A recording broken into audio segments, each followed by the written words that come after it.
Fala galera, tá chegando aí, vamos que vamos. Vou esperar alguma mais gente entrar um pouquinho. Tô só arrumando aqui a posição pra gente fazer aí a correção do simulado. Maravilha? Só pra você não ficar com saudade. Olha quem tá aqui, olha. Sim, sou eu. Vamos esperar um pouquinho de gente entrar. Nós vamos fazer aqui uma proposta de correção do simulado, tá? O simulado que o terceiro ano, os dois terceiros, né? E o pré-medicina fizeram. Eu estava conversando com o Dinário e o pessoal do pré-ENEM noturno, ele ainda vai fazer, os meninos ainda vão fazer a prova de química, que ainda não foi feita. Eles fizeram só a primeira parte da prova, ciências humanas e linguagens. Então semana que vem, né, você aí do pré-ENEM, estiver olhando aí, estiver acompanhando, nós vamos fazer a correção, tá? Deixa eu só dar uma olhadinha aqui, rapidinho já volto. Vamos que vamos. Bom, galera, vou pedir a vocês aí que alguém que estiver aqui online, fala no grupo lá pro pessoal entrar do terceiro ano e do pré-medicina, que nós vamos começar a fazer a leitura da prova aqui. Maravilha? Fala, Gilmarzinho, tá na área aí também.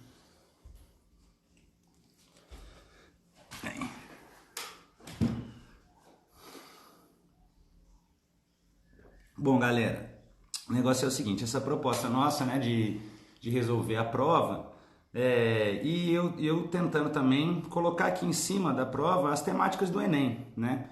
Quando você estiver fazendo a sua questão, quando você estiver resolvendo a sua prova, como trabalhar em cima das questões. Uma ideia, né, que eu sempre gosto de trabalhar com os meus alunos é a ideia do contexto, né, e a ideia do pré-texto. São dois tipos de texto que o Enem trabalha muito, e nessa prova eu vou tentar sempre estar te mostrando um jeito mais fácil de fazer, né? Às vezes você tem um texto muito grande, né? Tem alguns professores que falam assim, não preocupa tanto com o texto, mas às vezes o texto é um contexto, né? Ele vai te dar uma informação. O pré-texto não, o pré-texto ele só vai expor as ideias e às vezes você não precisa, né, do que está falando ali naquele texto. Eu vou começar aqui, ó, você pega aí a sua prova e eu queria comentar o seguinte, para eu não ficar parando toda hora e vendo se está surgindo dúvida ou não, a gente fazer uma leitura da prova e a correção. E se você tiver alguma dúvida, né, anota sua dúvida aí, me chama depois lá no WhatsApp ou então aqui mesmo no Instagram, dá um jeito aí de me encontrar, que com esse mundo virtual é fácil, né? Você me acha aí no Instagram, me manda sua dúvida e eu respondo ali de maneira específica para você. Maravilha? Bom, o simulado aqui, né, eu tô com o simulado aqui na questão 121, tá? As questões de 121 para frente são as questões de química, né, relacionadas à matéria de química. E essa primeira questão 121, né, ela é uma questão aí que mostra uma foto, né, de uma fotografia de um átomo. E aí a primeira coisa que a gente faz, né, vendo uma prova, é você olhar a questão. É uma questão grande, não é, com um texto muito grande, sim, tem uma gravura que vai te orientar com alguma coisa, mas a minha proposta sempre é ler a questão. O que o Enem está te propondo naquela questão, ou nesse caso aqui, quem formulou essa questão quer saber de você. Bom, dá uma passada de olho rápido na questão e procura a pergunta. A pergunta sempre vai estar lá embaixo, concorda comigo? Ela é a última coisa que vai ser feita, que nesse caso seria: qual teoria química fica evidenciada na fantástica fotografia de Nadinger? Bom, eu não sei quem é Nadinger, então eu vou ter que ler o texto, mas eu já leio o texto tentando procurar o que eu preciso, que seria uma teoria química. Dentro das teorias que ele propõe, lá tem várias: conservação das massas, de Lavoisier, salto quântico, de Bohr, e assim por diante, né? Leis volumétricas, gás ionizado, Dalton, e assim por diante, tá? Thomson, então quer dizer, é uma questão que está atrelada aos modelos atômicos, que está atrelada aos conhecimentos químicos que foram propostos ao longo da química em si como ciência. Bom, eu já sei o que eu tenho que procurar, vou ler a pergunta. Lá em cima ele apresenta o que é feito, concorda? Estudante vence prêmio de fotografia com foto inédita de um átomo. Bom, eu sei que aqui ele está me mostrando o que é o tema, né, do proposto na questão, e aí ele começa: a ideia de conseguir ver um átomo a olho nu me atingia como sendo uma ponte maravilhosa. direta, blá blá blá, começou a falar um monte de coisa, para mim já está começando a não me dar informação nenhuma. Eu não vou ficar me referindo ao que ele está falando aqui. Vou procurar no texto alguma relação associada ao que eu preciso procurar, que são as teorias químicas. Bom, dei uma olhadinha na foto, não entendi muito bem a foto, né? E aí ele fala, ó, a imagem mostra um átomo de estrôncio. Opa, já está me dando algumas características aqui. Aqui eu já posso ir grifando se eu quiser, o que eu achar que é importante, né? Carregado positivamente, iluminado por uma luz ultravioleta sobre um fundo preto. Explicou o que é a foto. Ótimo, agora eu já sei que tem um estrôncio lá dentro, eu não sabia antes. O átomo é segurado quase sem se mexer por um campo magnético que emana de 2 eletrodos de metal, quer dizer, esses 2 negocinhos estão do lado, então é como se fosse um ímã forte para manter aquele átomo parado, já que o átomo ele estaria vibrando. Só podemos ver o átomo na imagem porque ele está absorvendo e repelindo luz. Opa, grifou aí para mim. Se ele está absorvendo e repelindo luz, eu já consigo determinar o que a questão propõe. Quem é o cara que trabalha com esse modelo de emissão de luz? É o modelo de Bohr, concorda comigo? E essa emissão de luz, se você lembrar, está atrelada aos saltos quânticos. É isso? Lembra? O átomo recebe energia, o elétron excita, vai para uma camada externa. Quando ele volta, ele libera essa energia na forma de fóton, que é uma energia luminosa. Portanto, eu não preciso ler mais a questão. Eu já entendi o que está escrito aqui. Ele vai continuar falando mais coisa na questão, mas você entende que desse texto todo que eu tenho ali, especificamente o que me faz matar a questão é essa frase, né? Pensando, né? Só podemos ver o átomo na imagem porque ele está absorvendo e repelindo luz. Depois eu já consigo matar então a questão. Maravilha, gente? Questão então 121, alternativa B, os saltos quânticos de Bohr. Essa questão, para você pensar e ir trabalhando com a sua prova, ela seria um pré-texto ou seria um contexto? Será que essa questão, ela contextualiza? Você conseguiria responder ela sem o que o cara te falou? Eu penso que não, porque se ele não falasse dos saltos quânticos relacionados à figura, você não conseguiria resolver a questão. Portanto, esse é o contexto que o Enem fala. Beleza? Bom, passando para a próxima questão, 122, né? Vou fazer o mesmo esquema. Vou sempre ler a pergunta e se eu entender a pergunta, eu já vou responder a questão. Bom, a pergunta está lá embaixo sempre. Pega sempre o último parágrafo, né? E aí lá, a alternativa que representa a ordem cronológica da evolução do pensamento atomístico está representada em... Acabou. Eu consigo entender o que o exercício propôs. Ele quer a ordem cronológica do pensamento atômico. Nas minhas aulas de modelo atômico, eu sempre tento colocar isso na sua cabeça. Sempre tento contextualizar onde o cientista está, o que influencia ele, o que influencia a cabeça dele, os conhecimentos da época, para você trabalhar cronologicamente. É quase que uma questão de história, daquelas linhas de história, do que esse professor que bota uma linha no quadro e vai falando Idade Média, isso, agora vem aqui, Renascimento, tal. Bom, eu não preciso ler o texto, porque isso é necessariamente um pré-texto. Ele pode te dar alguma informação que vá orientar na sua resposta. Mas eu sei cronologicamente a ordem? Maravilha. Eu nem estou olhando para a questão mais, não estou olhando para a questão. Eu estou pensando aqui na minha cabeça. Bom, primeiro veio aqueles camaradas antigos, lá para trás Leucipo e Demócrito. Depois vem as ideias, né, junto nessa mesma época, Empédocles e Aristóteles. Teoria atômica, teoria elementar. Depois de muito tempo, isso então a gente nem comenta, é só uma questão filosófica. Vem o Dalton, que é o primeiro camarada com a bola de bilhar, esfera maciça indivisível, né? Depois vem o Thomson, estudando descargas elétricas em gases, tal, e propõe o modelo lá do pudim de passas, né, do nosso panetone. Depois dele vem o Rutherford, eu estou falando só uma ordem cronológica, não é? Rutherford. O Rutherford propõe o modelo planetário. Depois do Rutherford começa a vir vários camaradas trabalhando em cima daquela mesma ideia. Mas a gente tem o Bohr, especificamente, trabalhando com a eletrosfera, questão anterior respondida por isso, e outros que vão aparecer aí na frente, Heisenberg, Chadwick, todos eles. Eu, para te falar a verdade, não tenho... quem vem primeiro? Chadwick falou do nêutron, antes que o Heisenberg falasse lá da teoria dele, da incerteza, do princípio da incerteza, eu não consigo especificamente. Mas a diferença entre Dalton e Thomson é de quase 100 anos, né? Um propõe o modelo em 1808, o outro lá no final, 1898. Né? São 90 anos de diferença. Bom, pegando as questões, é só colocar os caras na ordem. Você concorda que eu posso ter aqui, ó, Dalton, Thomson e Rutherford? Beleza, tá na ordem, né? Mas eu poderia colocar Dalton, Rutherford e Bohr. Ou seja, cronologicamente eu tenho uma ordem também, mesmo omitindo o Thomson da parada. Bom, no item A, né, a gente tem aí Dalton, Rutherford e Thomson. Se você pegar pela ordem, muita gente até comentou comigo, por exemplo, está escrito aí Thompson, né? Thompson. Thompson não existe, né? O Thomson, que é o cientista, é o Thomson. Teoricamente ela estaria errada, mas mesmo supondo que não pelo nome, às vezes eu não sei escrever o nome do cara direito, às vezes na hora de digitar saiu errado, né? No Enem isso não vai acontecer, você pode ter certeza, porque eles vão rever essa prova várias vezes, mas aqui às vezes fala, ó, eu não sei se o cara quis escrever errado ou se apareceu errado. Enfim, a ordem não bate, porque o Rutherford, ele propõe as ideias depois do Thomson. Maravilha? Bom, para não estender demais nessa questão, né? O que a gente poderia marcar seria então na questão 122, a alternativa C, que propõe Dalton, Rutherford e Chadwick. O Dalton, o primeiro modelo, mais fácil, né, da gente entender, mais simplista. O Rutherford depois, olha que ele pulou o Thomson, mas o Rutherford cronologicamente vem depois, né?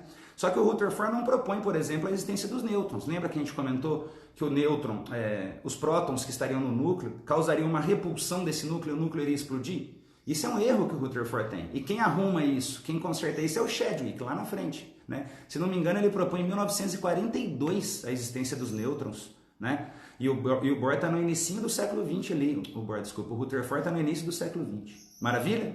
Portanto, a alternativa C. C de quarentena com C. Maravilha?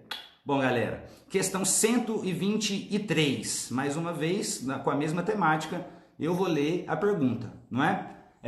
A pergunta diz: qual das distribuições a seguir pode ser esperada para um elemento que se encontra na família dos metais alcalinos terrosos? Bom, já entendi a pergunta. O pretexto ali de cima, então, para mim, não vai influenciar, porque eu já sei o que eu tenho que responder. Caso você não saiba, dá uma olhadinha no texto, às vezes você vai ter alguma informação ali. Mas fica claro que ele é um pretexto, porque a pergunta já foi entendida. Eu não preciso de dados do texto para resolver. O que a gente tem que lembrar aqui, né, o conceito de tabela, não é? Conhecer as famílias, não é isso?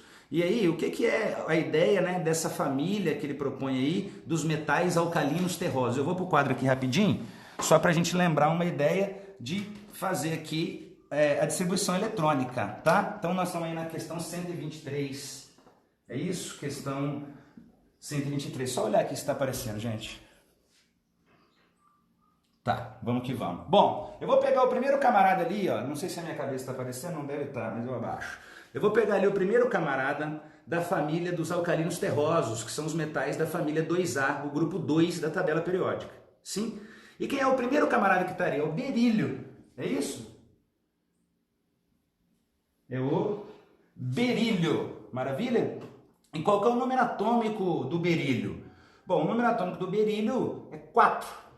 Portanto, ao distribuir os 4 elétrons, eu teria aqui, ó, um S2, é isso? 2 elétrons no 1S, 2S2. Suave? É isso? Bom, aqui eu posso tirar algumas informações, tá? O que acontece? Esse 2 aqui indica a camada que ele tá, esse 2 indica a camada, então ele vai estar na segunda linha da tabela periódica. E o S2 representa a família 2A, antiga família 2A. Tem 2 elétrons na última camada. Portanto, se eu fizesse a distribuição eletrônica do magnésio, por exemplo, que é o próximo, está embaixo do berílio, o magnésio tem número atômico 12, ele seria, ó, 1S2, 2S2, 2P6, 3S2, ó, 6, 7, 8, 9, 10, 11, 12 elétrons. Olha que interessante. Ele está na terceira camada. E ele também é S2, concorda comigo? Portanto, ele está na família 2A. Suave, moçada? Qual que é a ideia, então, de você lembrar? A primeira coluna da tabela é o S1. A segunda coluna é o S2. Eu vou gravar uma videoaula essa semana explicando a tabela periódica. Na quarta-feira, né, de manhã, eu vou dar a tabela periódica também.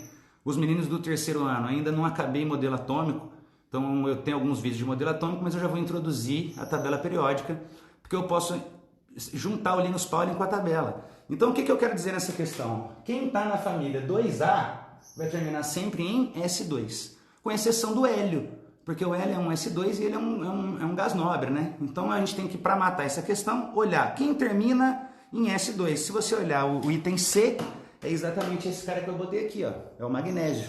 Maravilha? Portanto, eu tenho aqui, né, quem termina em S2. Lucão, mas eu no Enem a gente não tem a tabela, né? Nessa prova aqui, eu não sei se a tabela apareceu, eu não olhei lá embaixo, mas caso você tenha a tabela periódica na sua mão, num vestibular da UERJ, num outro vestibular que você for fazer de uma particular, né? E eles ainda trabalham com a tabela, é muito fácil matar uma questão dessa.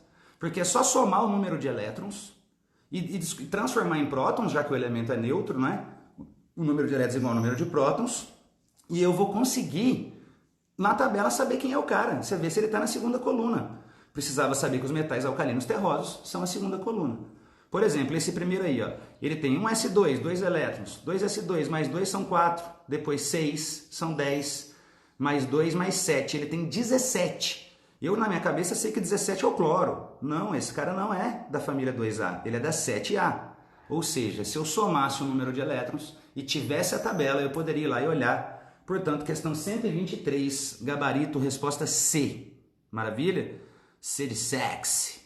Suave, moçada. Bom, a questão 124 até alguns alunos me mandaram, né, como trabalhar essa ideia. E eu vou mostrar aqui em cima dos números quânticos. Presta atenção aí rapidinho.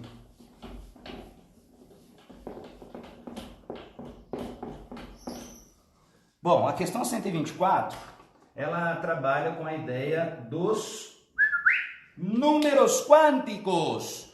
E ele me dá aqui uma sequência de números quânticos. Ó, N igual a 4, N igual a 4, número quântico principal. Representa o nível de energia onde o elétron está. Ou seja, esse elétron está no quarto nível. Sim? Ainda, o L, não é, igual a 2.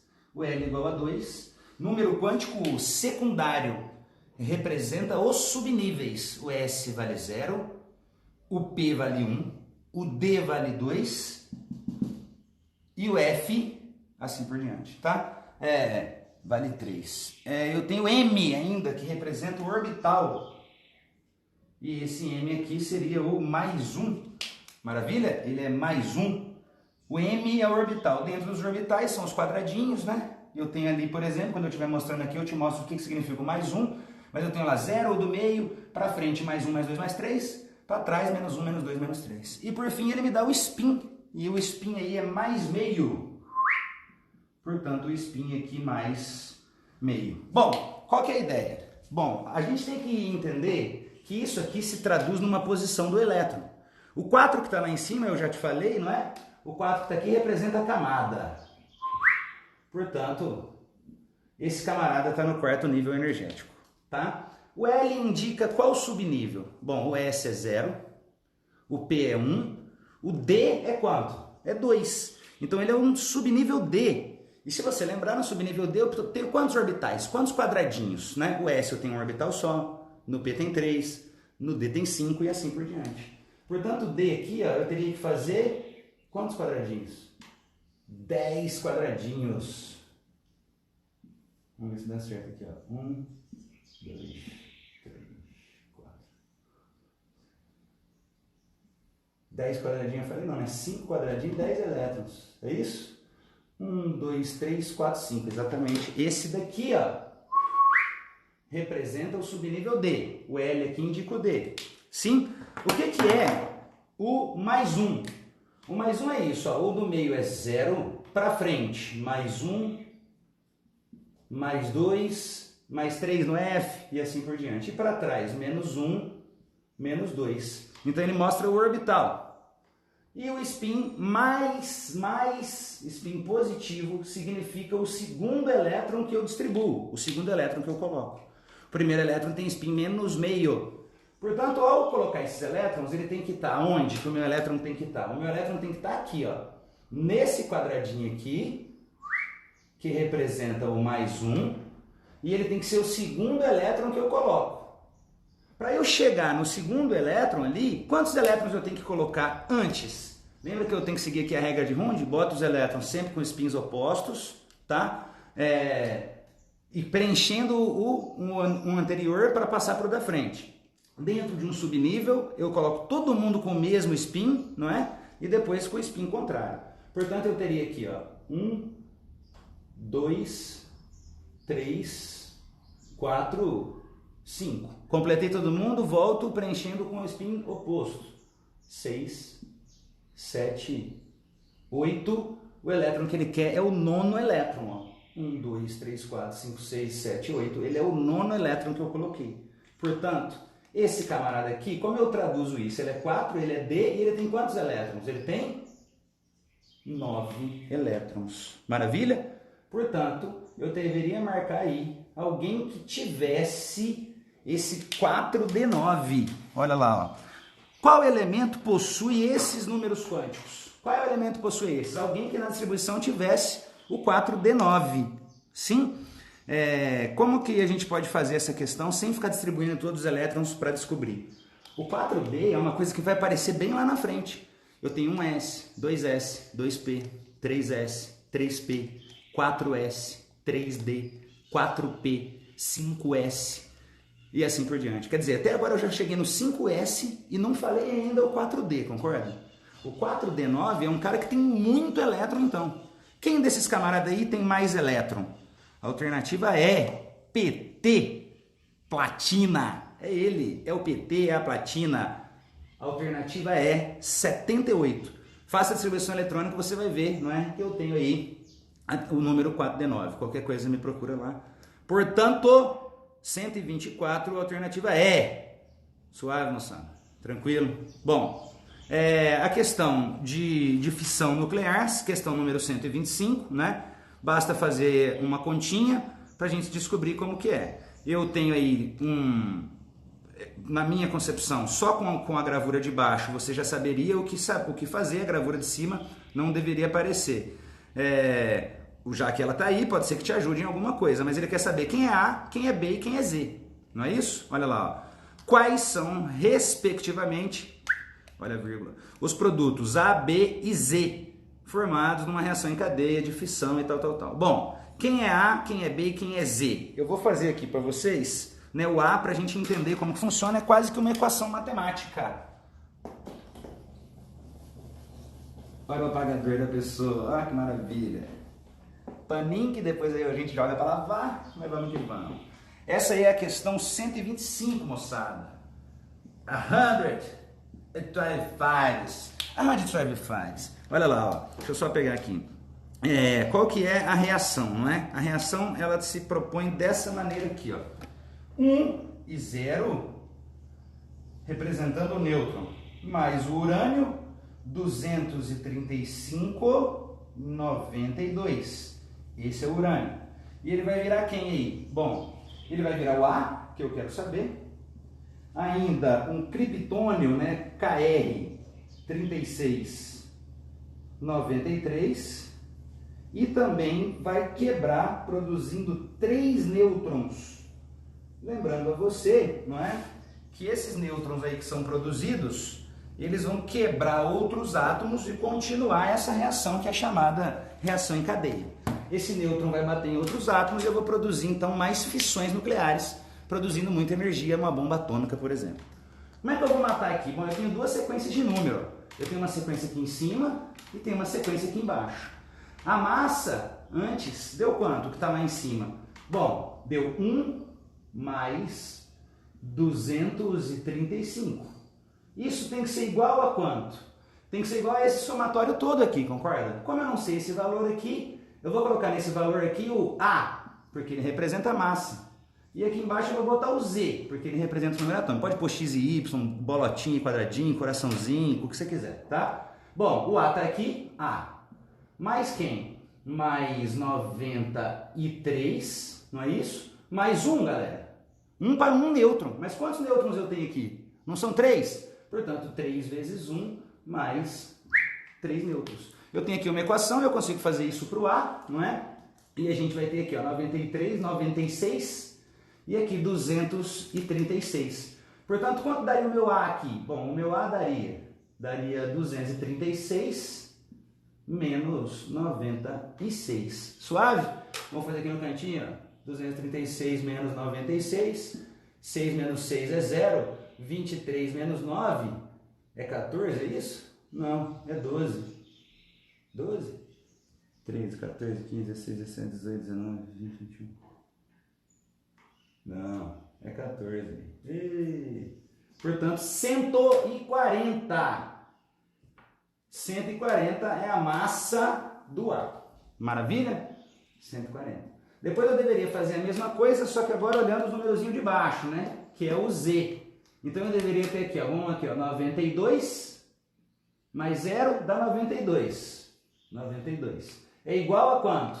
É igual a Z mais 36, não é? Mais 0, olha lá, 3 nêutrons. O nêutron não tem próton, ou seja, 3 vezes 0 é 0. Passo 36 para lá, 36. 37, 38, 39, 40, 41, 42, 56, é isso?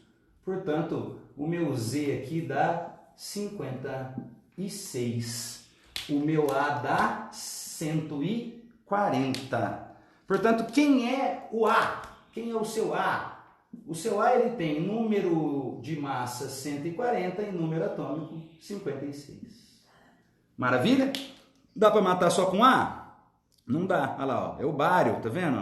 Então eu ficaria entre C e D, tá vendo? Entre C e D. Para não fazer a mesma coisa com o B, a letra B, né? Eu vou direto então para o que é a letra Z, que me representa os nêutrons. Bom, teria que fazer conta de qualquer jeito, né? Eu não vou ficar fazendo essas contas de novo, só uma para você entender como faz. Você vai ter que fazer a mesma coisa para o B e para o Z. Mas vamos fazer aqui rapidinho de cabeça só para te dar o gabarito, ó, 236, não é isso? Eu tenho 137, 13, 119, 21, 22, 134. Ih, não está saindo de cabeça. 234, 1, né? Vai ser D, alternativa D. Bom, faz as contas depois, tá? Esse daí é a alternativa D, na última aí, do número de nêutrons. Refaz aí que eu fiz de cabeça correndo, e se não for D mesmo, você me fala. Mas eu queria só te mostrar como resolver matematicamente, trabalhar como se fosse uma equação. Suaves? Maravilha? Buenas! A gente ainda tem aí a questão 126, né? E a questão 126 aí fala a respeito da meia-vida. Veja você que a prova foi quase toda em cima de conceitos de radioatividade, não é? Mas a gente tem aqui falando a respeito da meia-vida, né? E ele me dá ali uma tabela mostrando a meia-vida de alguns materiais. E fala do califórnio, né? E lá embaixo ele fala assim, ó, podemos afirmar que a massa inicial de califórnio era... Bom, como é que eu vou saber a massa inicial desse cara? Ele me deu a meia-vida. Então, se ele me deu o tempo que demorou, eu consigo saber a cada esse tempo que ele me deu de meia-vida, que são... cadê o califórnio? 2.100 anos, não é? A cada 2.100 anos cai pela metade a quantidade de material. Bom, o texto aí mostra um monte de coisa, para não me aprofundar mais, ficar fazendo a leitura, vamos direto no coração dele aí, ó. Considere, lá no penúltimo parágrafo, considere que após 12.600 anos só sobrou 5 gramas. Como é que nós vamos fazer isso aqui? Pay attention, please. A meia-vida é o tempo que demora para que eu tenha metade da minha amostra inicial. Suave? Portanto, a gente vai ter aqui, ó, na 126, olha lá como é que o 5 vira 6 rapidamente. Eu quero saber o seguinte, olha. A minha massa final é 5 gramas, beleza? E ele me fala que o tempo, né, de decaimento dessa amostra, existe uma amostra lá de Califórnia que já tem 12.600 anos. Portanto, eu teria aqui 12.600 anos. Mas a meia-vida dele é de 21. Ou melhor, 2.100, né? A meia-vida dele é de 2.100 anos. O que eu vou fazer? Se eu pegar esse número e dividir por esse, eu consigo saber quantas meia-vidas se passaram. E uma vez que eu descobri quantas meia-vidas se passaram, eu faço a conta agora ao contrário. A gente costuma pegar ele e ir dividindo por 2. Agora eu tenho que ir multiplicando. Portanto, ao dividir esse por esse, vamos fazer aqui para te ajudar. Tum, tum, tum. Posso cortar o zero em cima com o zero embaixo. Aí vai sobrar então 126 por 21. Por 1 virar 6, ó, é vezes 6, não é? 6 dá 1, 6 dá 12, é isso mesmo. Portanto, essa conta aqui minha deu 6. O que significa isso? Significa que eu tenho 6 meia-vidas. 6 meia-vidas. Bom, uma meia-vida passou. Se agora tem 5, tinha quanto antes? Tinha 10. Uma meia-vida passou. Se tinha 10, agora vai ter quanto? 20. E agora 40 e assim por diante. Olha lá. Passou uma meia-vida, caiu pela metade. Passou uma meia-vida, caiu pela metade. Passou uma meia-vida, caiu pela metade. Aqui eu só fiz 3, né? Então aqui, ó, seria o 80. Aqui seria o 160. E aqui o 320. 1, 2, 3. 1, 2, 3, 4, 5, 6 meia-vidas, que é o que eu precisava das minhas 6 meia-vidas. Portanto, aqui a massa de 320 gramas. Suave? É isso? Eu queria só atentar no item A, por exemplo. O que é o item A? A resposta de 30, né? 30 é o que a gente chama de distrator. Por exemplo, o cara achou o número de meia-vidas, que é 6. Ele viu a massa, que são 5 gramas. Ele faz esse vezes esse, vai dar as 30 gramas, concorda comigo?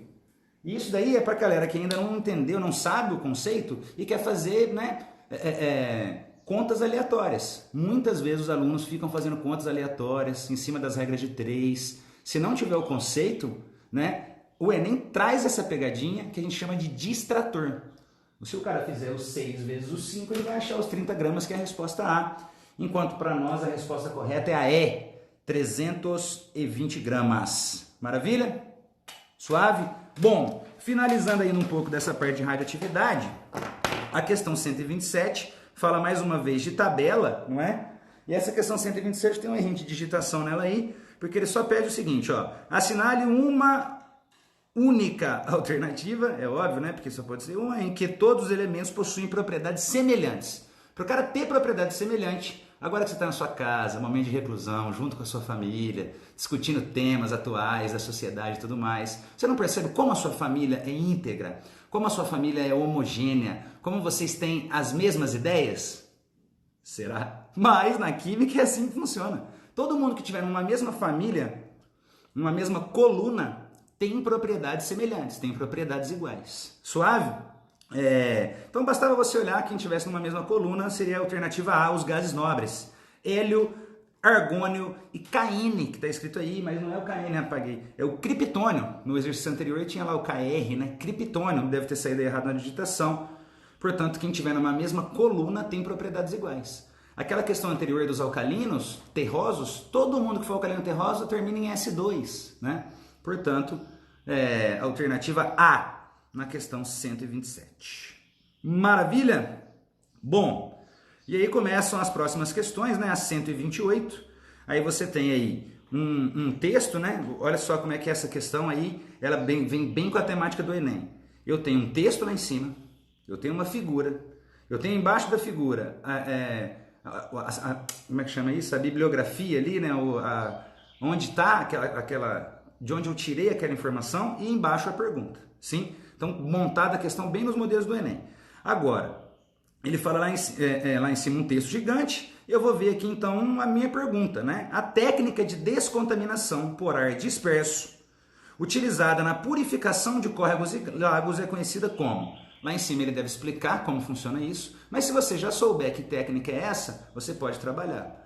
Eu, fazendo essa questão, penso assim, bom, se eu injeto ar no sistema e o material sobe, ele flutua, não é? Eu marcaria flotação. Vamos então, flotação, alternativa... Ih, caceta, não tem flotação. Então eu pensei no método, vi que era flotação, fui procurar, não tinha flotação. Será que se eu ler o texto vai me ajudar alguma coisa? Bom, as figuras abaixo mostram o tanque de descontaminação por ar disperso de projeção de purificação de água no lago do Parque Ibirapuera e da aclimação, nos municípios de São Paulo, dos córregos tal. Até agora não falou nada. Esse método engloba as etapas de separação do lixo trazida pela chuva, introdução de substâncias na água que reduzem a acidez e iniciam o processo de coagulação dos poluentes. Opa, isso é interessante para mim. Porque quando ele inicia o processo de coagulação, eu estou formando então um floco grandão, juntando, não é, aqueles materiais, né, dos poluentes, juntando os poluentes. Bom, grifa coagulação. injeção de oxigênio por baixo do tanque, que arrasta partículas sólidas para a superfície. Olha aí, foi o que eu acabei de falar. Ele fala sobre a flotação, mas ele não dá a opção de flotação. Mas ele também fala sobre a coagulação, não é? Ou seja, olha direitinho aí. Bom, acabando de ler o texto, você vai ver que ele está falando para você. É um contexto, ele está te dizendo o que marcar ali. Se você olhar na figura, olha lá, embaixo, células de leveduras Saccharomyces cerevisiae aderidas à bolha de ar. Às vezes ali está te dando essa informação. Quando ela adere à bolha de ar, ela não junta vários materiais ali e coloca aqueles materiais todos num floco grandão. Portanto, essa coagulação também pode ser chamada de floculação. Olha o sorvete de flocos que eu comento com vocês na sala.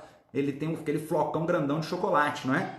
Portanto, essa questão que é a 128, alternativa D, floculação. Cuidado, porque o Enem sempre traz essas temáticas de método de separação aplicados a outras coisas, né? A gente vê aí, floculação vai fazer o quê? É sempre pensando em tratamento de água para aderir os materiais. Suave, moçada?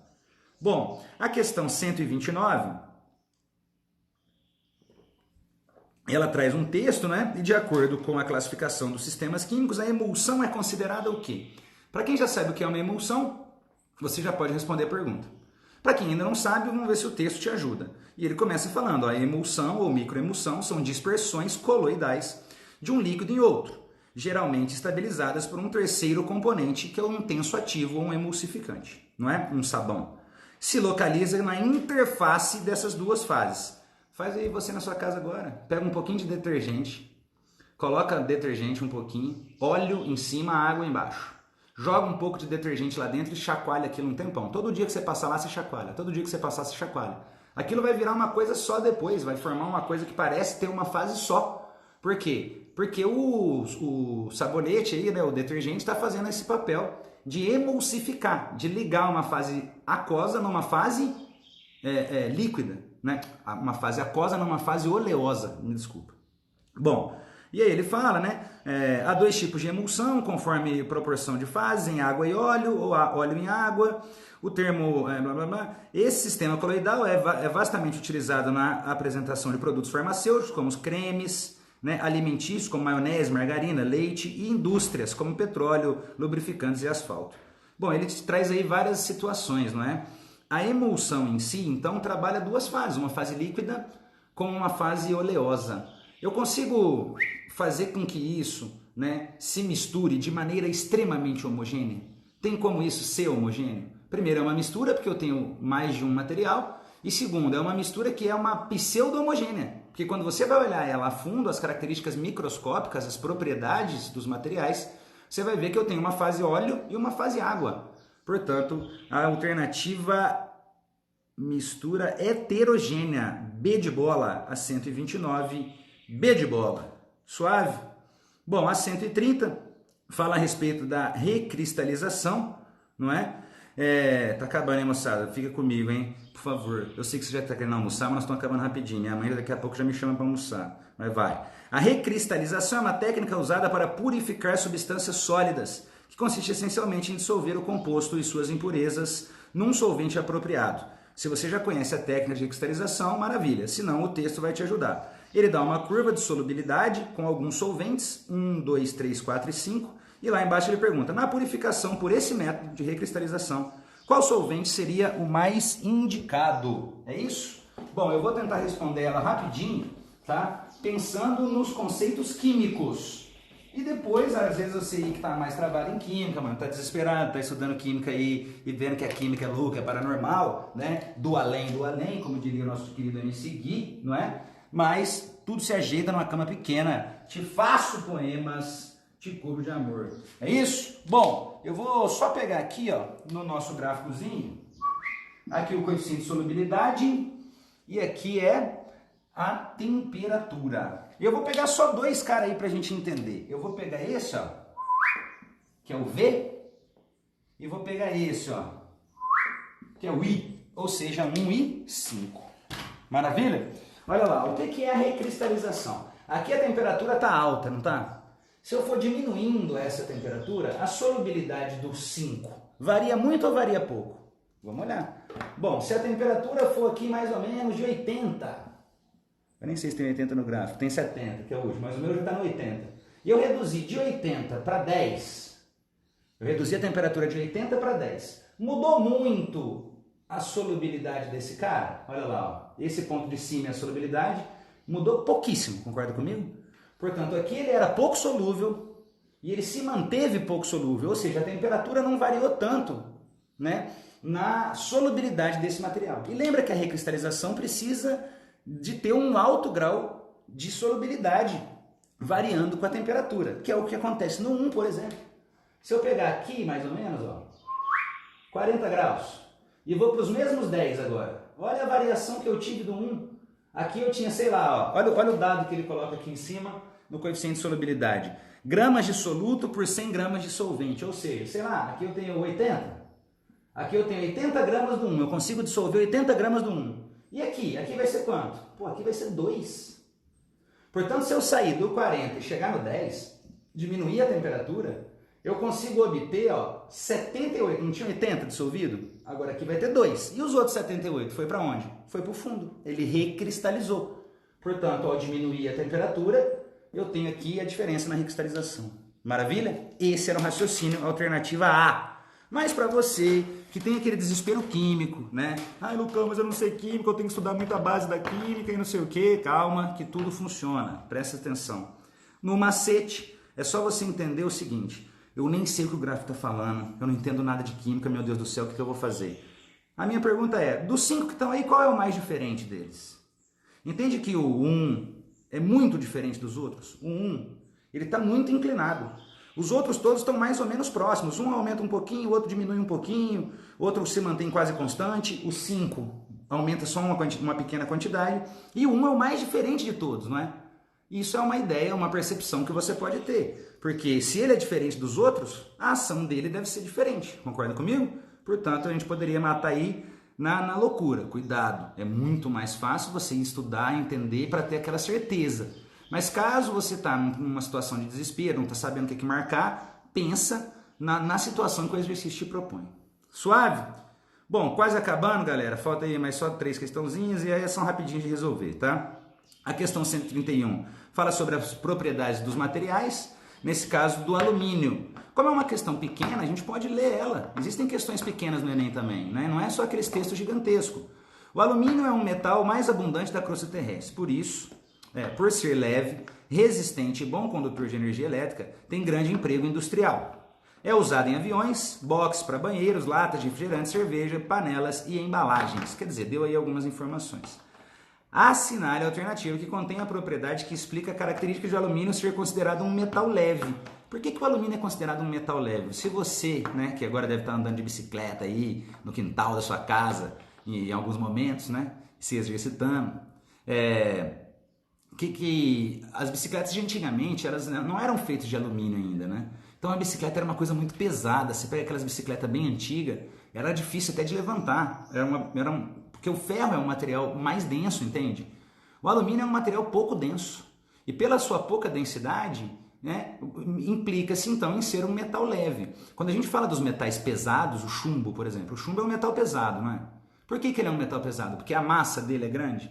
Se eu pegar só uma bolotinha de chumbo pequenininha, ela vai ser pesada do mesmo jeito, ela vai afundar num líquido, na água, por exemplo, né? Não que o alumínio não afunde, mas a densidade do alumínio é muito mais baixa. Portanto, né, a alternativa é 131, a alternativa é a baixa densidade do alumínio é que faz ele ser considerado, né, um metal leve. Sim? Bom, a próxima questão, peraí que eu rolei aqui, foi para matemática. Se quiser, nós resolvemos a matemática também.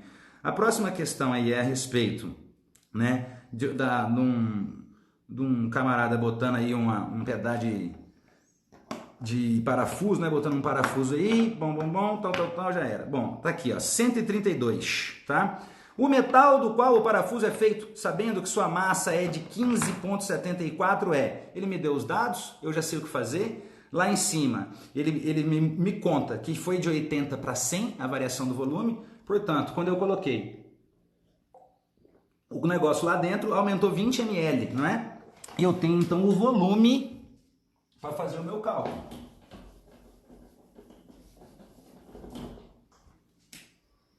Essa é a 132, não é? Bom, olha lá, rapidinho. O volume é 20. Por que o volume é 20? Foi de 80 para 100, aumentou em 20 ml. E a massa que eu tenho que usar é qual massa? É 15,74. 15,74 gramas. Densidade é massa sobre volume, não é? Posso sempre trabalhar com essa formulinha, se você quiser. Eu sou cara contra as formas, poderia pensar em regra de 3, mas o exercício te deu o volume e a massa, né? Então faz direto. Bom, se a massa é 15,74 e o volume é 20, qual vai ser a minha densidade? Maravilha? E essa densidade daria aqui, fazendo as contas, 0,787 gramas por ml. Olha lá, grama em cima por ml embaixo. Suave? 0,787 é quem? Olha lá. Ninguém, não é ninguém, não dá, não tem. O que eu penso da questão é que na hora de digitar, essa vírgula saiu do lugar. Era para ser 157,4. E aí aqui, então, eu deveria dividir 157,4 por 20. E não ia dar zero, eu não andei uma vírgula para cá? Não andei uma vírgula para cá? Às vezes você faz isso numa conta do Enem, chega numa resposta errada, né? E não tem a resposta para você marcar. Aí você apaga tudo e faz de novo. Eu mantive o raciocínio e vou só andar uma vírgula para cá, ó. 7,87. Tem gente que faz assim, ó, chegou no 0,787. Ah, mas eu vou pegar o número mais próximo dele. Isso não existe, não aproxima os valores. Porque o valor vai dar próximo, beleza, 0,787, se fosse uma conta, eu te dei os valores aqui. Então não aproxima para o mais perto nunca. Faz a conta, tenta entender o que aconteceu ali. Essa questão não tem gabarito, não tem gabarito. Pela conta que você faz, você não chega em nenhum. Mas a resposta correta, deve ter aparecido aí para quem marcou, seria o ferro. Porque o ferro tem 7,87 gramas por ml. Pelas contas, lembrando, se eu mudar a massa. Suave? É isso? Bom, galera, a questão 133, não é? Ela fala pra gente o seguinte: um processo de emissão de luz dos vagalumes é denominado bioluminescência, que nada mais é do que a emissão de luz visível para organismos vivos. Quer dizer, está falando sobre a bioluminescência. A pergunta lá embaixo: o fenômeno da bioluminescência pode ser classificado como? Ele é físico, ele é químico, ele é nuclear? Se você já sabe direto, você marca. Eu não sei. Vou ter que ler o texto. Continuando a leitura. De forma análoga, a luminescência observada nos átomos pode-se dizer que nos organismos desses animais existe uma substância responsável pela emissão de luz, denominada luciferina. Na presença de ATP e da enzima luciferase, a luciferina reage com o oxigênio. Pum, jogou na sua cara aí, ó, é o Enem te dando tapinha na cara falando de reação. Reage com o oxigênio. Se teve uma reação química, não é? Necessariamente seria um fenômeno químico. Portanto, a alternativa B, 133B, um fenômeno químico. Olha mais uma vez o texto te ajudando, te orientando, tá? E para a gente, né, finalizar aí, as questões 134 e 135, né? Essa questão 134 é uma dúvida que acontece, né? Eu gosto sempre de colocar ela nas minhas provas, porque é uma coisa que mostra você observar o dia a dia, não é? Você observando o dia a dia, você consegue ter essa relação da química inserida nos contextos, né? Por exemplo, ainda hoje é muito comum as pessoas utilizarem vasilhames de barro para conservar água, né? A uma temperatura menor que a do ambiente. Bota lá, ela fica mais geladinha, né? Por que isso acontece? O Enem adora essas explicações do cotidiano, né? Tanto na prova de física, quanto na de biologia, na de química. Bom, a ideia aqui é a seguinte: o barro, não é? Quando você tem um filtro de barro aí na sua casa, você deve estar aí agora, vai lá dar uma caçada, se estiver numa roça, algum lugar assim, a sua avó deve ter esse filtro, não vai visitar ela não, mas manda um oizinho para falar que tá com saudade. Mas se fica com pouca água, aquilo forma até um farelo, dá até uma areia assim, não é porque o barro, ele parece que ele tá seco demais. Quando você enche aquilo e você encosta a mão, você sente até ele meio úmido, concorda comigo? O barro é um material extremamente poroso, né? A argila, né? A cerâmica, né? Ele é um material poroso, então ele permite um pouco da passagem, né, de líquido. Ou seja, uma vez que ele permite essa passagem, né, você consegue até sentir que está mais úmido. Sim? Isso estaria na resposta B. Ó. O barro é poroso, permitindo que a água passe por ele. Beleza, passa por ele. Mas o que que faz a água lá dentro, né, ficar mais fria, ficar mais geladinha? Ele complementa dizendo que parte dessa água evapora. Ou seja, se a água está saindo de lá, passando para o lado de fora, quando a água evapora, esse é um processo endotérmico. A evaporação sai do estado líquido, passa para o estado gasoso. Ele rouba calor, então, da vizinhança. Quem está ali em volta? A água que está lá dentro do barro, né? Está dentro do seu filtro. Portanto, quando eu começo a evaporar, eu roubo calor. Bota a mão que você vai ver que ele fica geladinho. Lembra que eu sempre falo isso. Endotérmico, processos endotérmicos, a sensação é de frio. Processos exotérmicos, a sensação é de calor, de quem está em volta, sim, do sistema. Taquei fogo numa coisa, bota a mão em volta. Eu vou ter ali, né, a presença do calor, né, saindo de um corpo indo para o outro. Eu sinto o quente. E se o processo for endotérmico, joga álcool em gel. Você está passando álcool em gel na mão, não tá? Assim que você passa álcool em gel na mão, ele não evapora? Quando ele evapora, você não sente aquela sensação de friozinho? É a mesma coisa que está acontecendo aqui com a água. Associar as coisas do dia a dia, não é, com as questões vai ajudar bastante. Maravilha? E para a gente finalizar, a questão 135, não é? Fala aí a respeito do naftaleno, conhecido como naftalina. Falou de naftalina e sublimação, acabou. É isso. Naftalina é um dos poucos materiais que você conhece que sublima.